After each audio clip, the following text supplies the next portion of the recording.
Welcome to the GoBoard version 3 video. I do have videos on my other two prototypes, but to give you a quick recap, I have version 1 here and version 2. A GoBoard was intended to be an electric snowboard, so to start, took a snowboard, cut a hole in the middle of the board, dropped the electric motor with a track, version 1, version 2, and it's all powered by backpack full batteries. The biggest issue with the previous two prototypes is traction, in my opinion. So, as I mentioned in my V2 video, I want to try using 2 rubber tracks to help increase the traction that the board has. So, let's take a look at how I landed on using 2 tracks. Alright, it's time for LEGO prototypes. Let's start with this one. So, this one is very reminiscent of a similar electric snowboard that I saw on YouTube, where you have 2 sets of tracks and they have trucks that can kind of steer. So as you shift your weight, it turns the tracks just like a skateboard would. The thing that I don't like about this one is you can end up sucking up a stick or something, lodging stuff in between your board and your tracks because of the gap that's needed between the tracks when you steer. This concept is a single track concept. I saw a snowmobile that had a track that could turn or bend, so that's where this one comes in, where when you shift your weight, the track actually flexes to turn a certain direction. Prime mechanism being that when you tilt your feet or weight on the top area, the board will follow the direction that you're leaning. So this is a simplified version of the turning mechanism. So actually when you turn, you don't actually see the top track kind of flexing like this. This one only pivots the bottom side of the track so that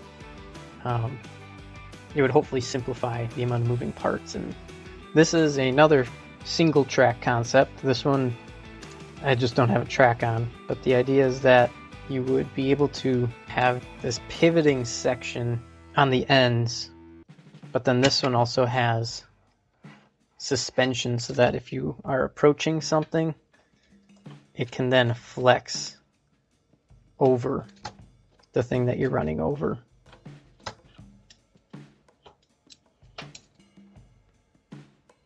And then we have got the 2-track concept. This one's better shown on the ground, how the differential turning works.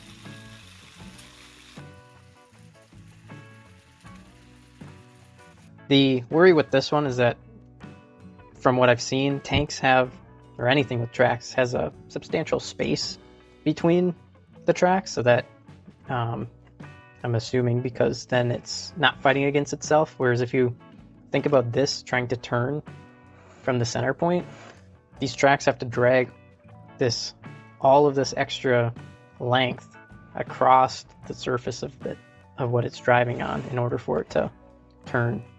But the thought is that I could put a drop center on this to kind of pivot it up and down, or rock it back and forth from the surface that it's sitting on, so that you could kind of lean to one side. Then you're not trying to drag this whole surface as you're turning. You're only worrying about a half distance now. So how did I decide 2-track over 1-track? Well, the one issue that I kept seeing with the 1-track is I couldn't necessarily think of how I was going to keep the track on when it was turning. I would need some sort of, almost like a roller coaster, where it was constraining the track to keep it from popping off the idlers. With the 2-track, I thought that it would be easier to keep tension on the track and keep it from derailing itself. With the 2-track, if I can get the differential turning to work, I don't have to worry about these little mechanisms that move with your feet or anything like that. I could do it all digitally with some load cells instead of having a mechanism-based turning. This would also allow me to fit more maybe batteries in the board if I don't have all these moving, pivoting pieces. The other advantage that I see is that with the double track, I can route it in a way that instead of your conventional oval loop, I can get your center of mass lower, so I can put your feet closer to the ground, which will make riding it hopefully easier, so that you're not trying to balance at this really tall balancing point on top of the board. So that's another reason why I chose to go with the double track rather than trying to do a turning single track. we're going to take a look at the CAD and see what I've come up with. So not computer CAD. Cardboard aided design. So this is my cardboard mock-up. One of the reasons I did this is because I didn't know how long to make it. I kind of wanted to make it as narrow as possible to reduce the number of parts and even the weight of it, trying to keep it as small as possible while still keeping enough length to keep it stable. Cardboard's pretty cheap, easy to mock up, so this is the cardboard mock-up. The plan is to have your 2 tracks, one on each side, that instead of doing an oval loop, because I want to keep the center of gravity as low as possible, there's actually going to be a jog loop. You run underneath the feet, up and over on the ends, so that you have kind of this approach angle to attack terrain with. Other than that, 2 motors, a bunch of idlers, some drag cogs up top here. Plan is to have some aluminum brackets on each end that kind of hold everything from the center. The construction of this, we have 2 aluminum tubes where I'm going to put batteries in. Instead of having the battery backpack with the flat cells, I want to try using these 38120 headway cells. They're cylindrical lithium iron phosphate, a little bit lower voltage. I'll probably have to add 1 or 2 additional cells into the number of cells I'm using so that I can stay around that 48-ish volts to run the system. But those will live right down the middle of the tube, so I'll split the pack in half, connect them in series on the end. What's really nice about them is they have threaded contact ends, so you actually just take a set screw, start screwing it into one end, then you screw the other battery onto the other battery. So you have no wires, no soldering, nothing like that. You just twist them together. I will have to have wires on the end, but I think I'll spoil the secret right now. This is not what I built. I'm glad I made this, got a good size reference, but I realized there's going to be a lot of welding. And one thing I did with the previous 2 prototypes that I wanted to change was I kind of pigeonholed myself into a design that wasn't very adjustable. So when something didn't work the first time around, surprise, surprise, it never does, there wasn't a lot of space to adjust or try to change the design to work around things that didn't work. This one, I was intending to have some adjustability in here, but I feel like all the sheet metal and welding was going to end up biting me later on when something didn't work, and it was going to be a huge pain to reconfigure everything. Alright, so what we have here is the Go board in its current form. What I want to do is take these tracks away just so we can see the inside. I'm going to spread out the idlers and the motors, stuff we're going to keep. Sheet metal for the idlers, I want to get rid of that. And same reason for the end sheet metal. I just feel like it's not going to allow me to have the adjustability that I want, so we'll get rid of those. Battery tubes, they're slick, but I don't think I'm going to have enough room for wires, so we're going to get rid of those as well. And that kind of leaves us with these items to keep. We're just going to blow these off screen just so that we can see the batteries, and what we're going to do with that is we're going to remove 1 battery, and you'll see a little bit later why. But I want to take a 3D printed isolator, put them over the batteries, and what that does is it'll space the batteries off from a aluminum rectangular tube that I can more easily run wires and connect the batteries. I'll add some 80/20 pieces to the side with some end caps, and this will allow me to seal the tube while still having spots for idlers to mount. Coming down from the top are some more idler mounts, and then from the ends we'll have some more adjustable sprocket mounts that I can adjust 80/20 lengths if needed. Motors will mount to those. We'll bring in the 2 sides with the idlers, fasteners, and yeah, we'll bring it together with the tracks. So this is what the whole thing looks like as it's assembled currently. You can see 2 batteries up top. I actually ordered the tracks. The length measurement was for the center line and not the inside, so I ended up having to relocate 2 of the batteries to the top. Here's a couple pictures from when I was building the board. Here you see the main tube with the idlers attached. This then gets paired with some brackets that were cut on a water jet, and then I also have a CNC machined bracket that connects the ends.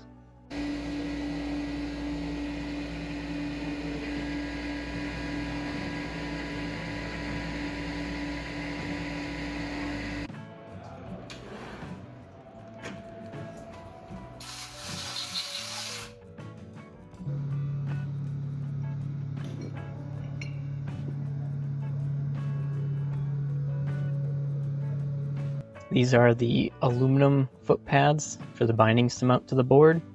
I did actually have to remake these out of steel since the aluminum ones bent almost immediately.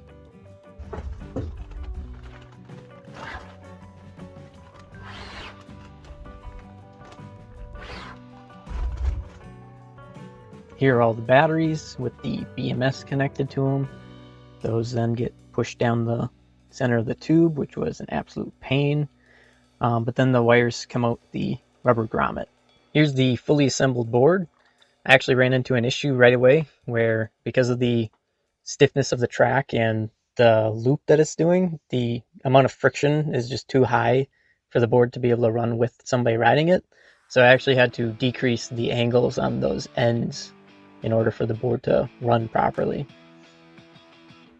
For the transmitter, I wanted something like a cross between a Wii nunchuck and an RC transmitter. So this is what I ended up coming up with. It has a inner core piece that all the other individual components fit into. There's a small little piece that pops on the side for the trigger.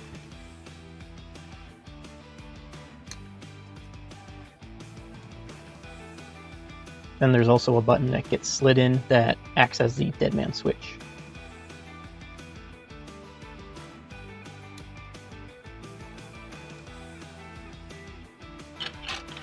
Then I have two half covers that there's a little groove that these snap into.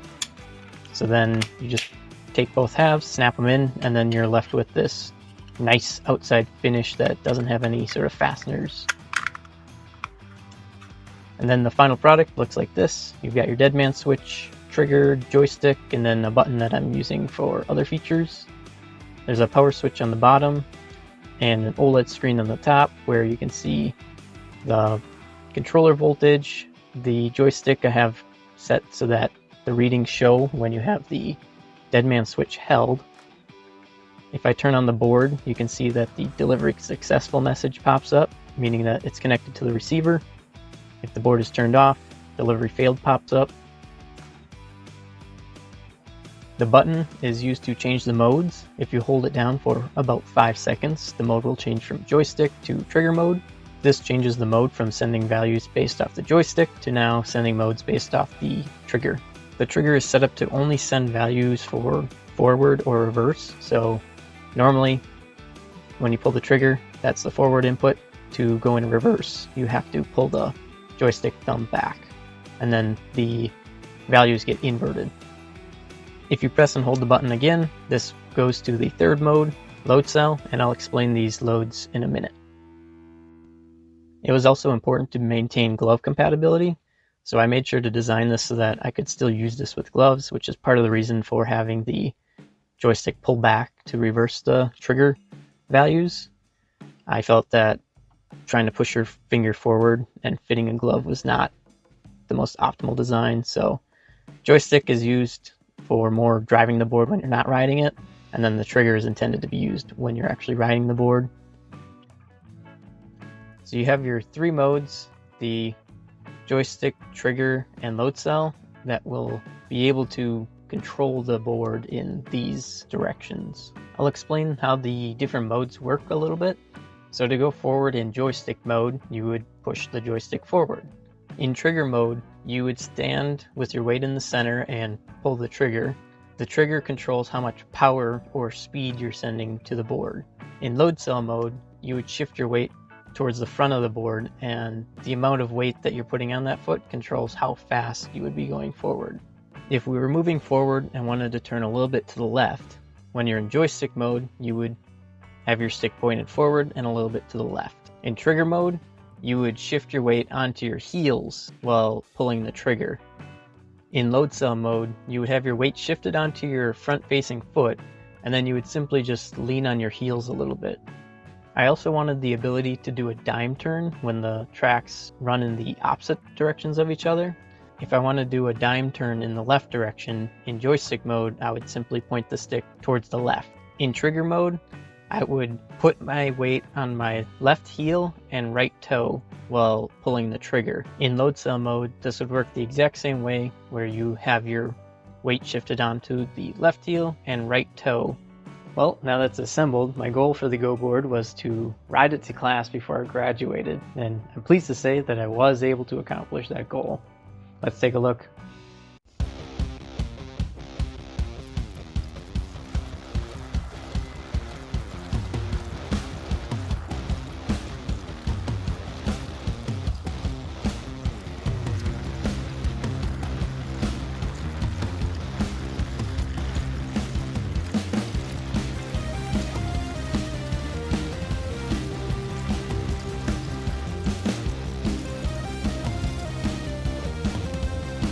I also did some other testing. It does go downstairs.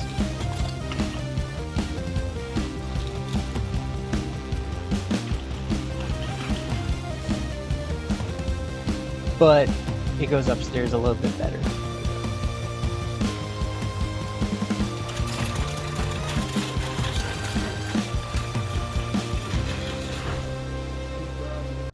Here we are in all its glory, the fully assembled Go board. Pretty close to the CAD model. I spent a lot of time trying to make sure that I didn't overlook anything. Wires, very tight fit, but I got them in. Eagle-eyed among you might notice that I don't have a cog here. I actually don't have the second track on. To spoil the surprise, these tracks, way too stiff. They're rated for about 1,000-pound load capacity each, I believe, so I don't think I'm going to be driving 2,000 pounds on this, but it overheats the electronics in about 10 seconds of riding, so not very useful as a transportation device. That's where these come in. They are a conveyor belt that I laser cut some drive holes in and 3D printed some center alignment tabs. There's a bunch missing, and that's because of this video.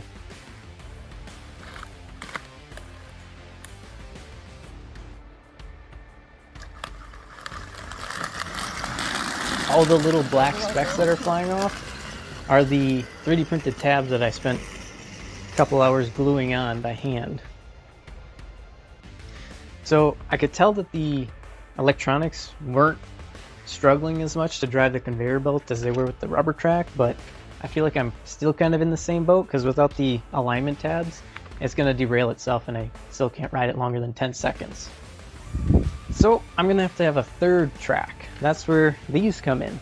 They are a conveyor belt again with some 3D printed tread and center alignment features. I'm probably going to do a full separate video on just tracks itself because there's a lot of content with these, but let's get these installed.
Hopefully you all enjoyed the one-handed drone flight shots. That was a little tricky to pull off while also controlling my Go board with the other hand.